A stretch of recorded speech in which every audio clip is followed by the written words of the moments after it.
Israel facing major global backlash after IDF airstrikes killed several aid workers, including an American, in Gaza on Monday.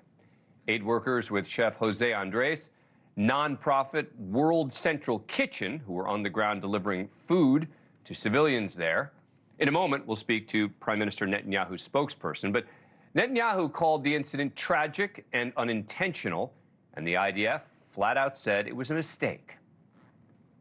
I want to be very clear. The strike was not carried out with the intention of harming WCK aid workers. It was a mistake that followed a misidentification at night during a war in a very complex conditions. It shouldn't have happened. World Central Kitchen says its convoy was two clearly marked armored vehicles and one unarmored car were hit after dropping off humanitarian food at a warehouse in Gaza. Its route was apparently coordinated in advance with Israeli forces. President Biden saying he's outraged and heartbroken and called for Israel's investigation into the matter to be made public. France's foreign minister saying, quote, nothing justifies such a tragedy. Australia's prime minister calling for full accountability. Andres, who's been pretty low-key until now, telling Reuters today this was not just a bad luck situation where, oops, we dropped the bomb in the wrong place. Even if we were not in coordination with the Israeli Defense Forces, no democratic country and no military can be targeting civilians and humanitarians. Joining me now is Tal Heinrich, spokesperson for Israeli Prime Minister Benjamin Netanyahu's office. Thanks very much for coming on. Appreciate it. What do you make of Jose Andres' comments? Well, we're not targeting humanitarians. We're not targeting civilians. All we care about in this war is going after Hamas and Palestinian Islamic Jihad. We want to eliminate this terrorist organization. What happened is very, very tragic indeed.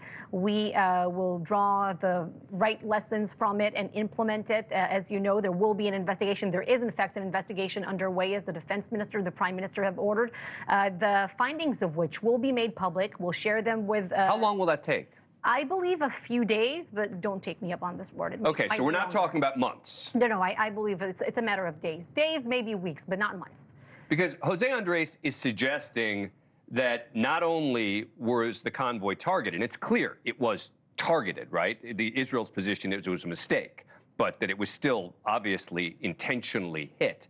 But Jose Andres is saying that he thinks that it may have been based on things he said about Netanyahu. Let me read you what he said. He said, I need to understand that this was not by somebody that is above the law and order that decided to kill us because, I don't know, maybe because I did that tweet that was very strong against President Netanyahu. Prime Minister Netanyahu, but I have no idea really what he's talking about. Again, it was a tragic incident. The only people I should say terrorists who were after in Gaza are the terrorists, full stop. Really, full stop. And Israel has gone to unprecedented lengths in the history of modern urban warfare to safeguard civilians. We greatly appreciate the work that these aid workers are doing on the ground. This is one of the first organizations that really was on the ground in Israel after the October 7th massacre, doing work for civilians on both sides of the border, by the way. So one of my colleagues calls them the unsung heroes of armed conflict. So, of course, it's unfortunate, but Dan, I was here on your program before when we discussed other tragic incidents that took place during this war. And I think that it's important to remember that when we do something wrong, we take responsibility, even if it's the most painful truth to admit. But this seems like a different level, right? I understand when Hamas is hiding among civilians and you go into a building and you're coming around a corner and a mistake is made between a Hamas terrorist and a civilian, or you're targeting Hamas terrorists and in the process, some civilians are killed. All of that, I understand. This one's a little tougher to understand because clearly this aid convoy was targeted. They went after this convoy by mistake, but it was targeted. So this one does feel a little different. Well, according to the preliminary assessment, as the IDF chief of staff came out and said yesterday, it was a mistake of misidentification during night in very complex battle conditions. It's very simple to sit here in New York and give grades to soldiers doing very tough work against terrorists for 6 months now, but we're not going to do it. I think we should wait for the conclusions of the investigation to really realize what transpired, because the bottom line is that this can never happen happen again. But right, because whatever transpired, it's Israel's fault. But you see, tragedies do happen during wars. That's my point. It happened. Tragedies happen in Kabul, in Fallujah, you know, in Mosul. This one, you don't think this one feels a little different?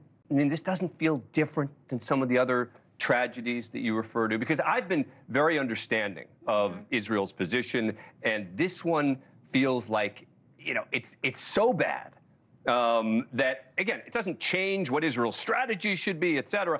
I'm just saying this one, I would have thought Israel from moment one would have been out there saying, we're sorry, we're sorry, we're sorry. Thank you for watching. Go to newsnationnow.com to find NewsNation on your cable provider. And don't forget to click the red subscribe button below to get more of NewsNation's fact-driven, unbiased coverage.